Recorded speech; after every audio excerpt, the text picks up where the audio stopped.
Ustadh, may Allah subhanahu wa ta'ala bless you. Ameen. How can one purify their heart?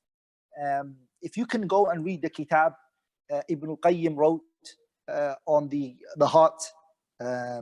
He has a kitab called 𝗨𝘀𝗀𝗍𝗵 في مصائد الشيطان. He divides the heart into three, and then he breaks down each heart, and he talks about the sicknesses that the heart suffer from, and then he goes into the cures. It's a long discussion. And if Allah subhanahu wa ta'ala gives us the chance in this world, we might cover passages or maybe the entire book that Ibn al-Qayyim wrote on the heart. I also encourage you to read the kitab 𝗪𝗀𝗍𝗵𝗆 by Ibn Rajab al-Hanbali. Very beneficial book. Okay, read that book, inshallah ta'ala. There are many points that he mentions that the heart suffers from, inshallah ta'ala.